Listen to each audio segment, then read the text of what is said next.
Hello, my name is Werner Kornextel. I have the pleasure today as well to go through with you the requirements for the design of a reference scenario as requested in Chapter 3 of the Readiness Preparation Proposal. We think that the design of reference scenario is one of the most important elements of this of the readiness preparation process, and when we look at the why we will have a reference scenario, it's basically to compare be able to compare the actual reality of deforestation data, degradation data under a REDD+ policy, compared with a scenario of a business as usual if no REDD+ policy would have occurred. So that means basically it's a certain baseline as we understand it in the CDM context, but we are calling it reference scenario as a scenario that is forward-looking and providing us the basis for estimating the emission reductions and finally, of course, the REDD payments, comparing or providing or identifying the difference between the reference scenario and a measured performance of emission reductions that occurred over time. So basically, this is a very important instrument when we are thinking of future payments and future measurement of success. Without the reference case, without the reference scenario, it would be very, very difficult in order to identify what exactly progress have been made within REDD+. I would, right at the beginning, maybe clarify some things and helping you in order to identify your options as you designing and requesting and elaborating the readiness preparation proposal. When we're looking at the reference case or reference scenario, we were looking at, first of all, the scope. We will have to define the scope, what we are talking about. Would we be talking only about deforestation? Would we include degradation, forest degradation, or would we also include elements from REDD+ and conservation, etc.? That is very, very important. Of course, these things can be included over time, but I think for the reference scenario, these definitions are very important. Second, we are using the terminology reference scenario compared to the UNFCCC negotiation, which uses reference levels or reference emission levels. So the Forest Carbon Partnership Facility is a pilot program and therefore tries to avoid any implication for the UNFCCC process and therefore reuses reference scenarios. So that's the explanation why we're using this terminology.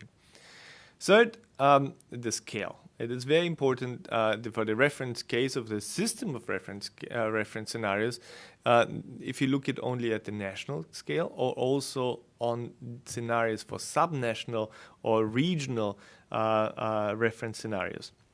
This is very important because this has a series of methodology implications, as we will hear. And finally, methods. Unfortunately, UNFCCC out of Copenhagen has not issued any clear methods on how to deal with it. This imposes several questions that we will have to try to answer here as well. I would like to give you a very quick example of a proposal that has been made by the Brazilians, and Brazilians are implementing this within the Amazon Fund, where they have been looking at historic emissions over the last 10 years, take the average emissions, and extrapolate this to the future. After 5 years of implementation and comparing the real emissions with the emissions level that have been estimated in the reference scenario, they would revisit this decision and draw a new line compared to the last 10 years, and so on and so forth, basically always reflecting the progress made in the reduction of emissions. That is an example. That's a unilateral proposal that has been done by the Brazilians. But of course, there are other methodology options. So the historic trend could also be here. We see as the dotted line could be much too exaggerated. That the baseline of the reference scenario could be much below this or much above this. It will depend on the country scenario, on the country circumstances that will define these different approaches. Very well.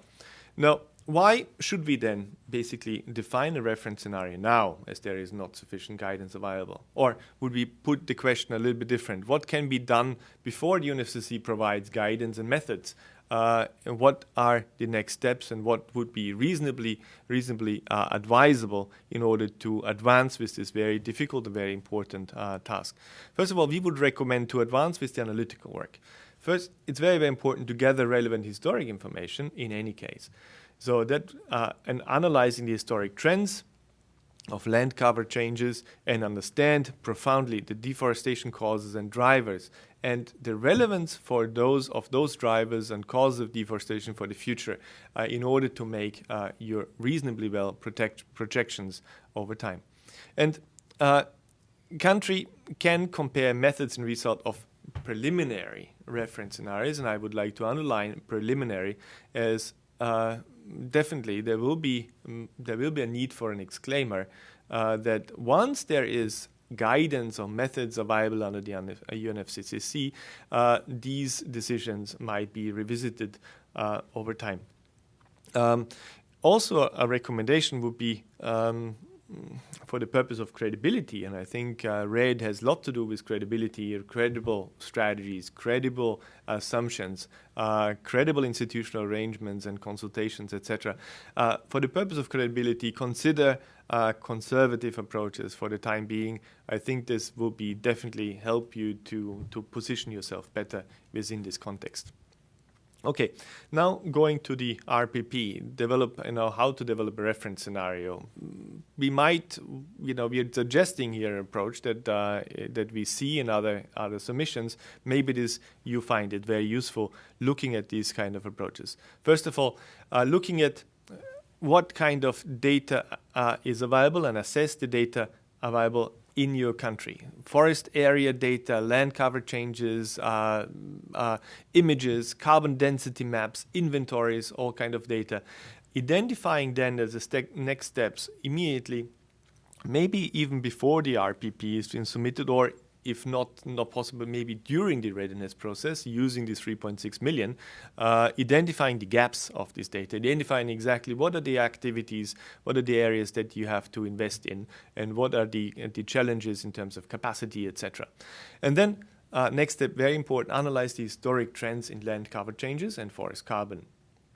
And finally, develop historic trends and then projection forward in time. We'll see basically there are two approaches. One would be looking at the historic trend analysis, and the other one with projections into the future, where we were taking into account other impacts on future threats and pressure that the forest cover will be suffering. So that is something, there are two different approaches. One would be looking at compiling information from the past only, and the other one would be building on this and then using as well modeling approaches, different approaches in order to assess what is the likelihood of deforestation in the future.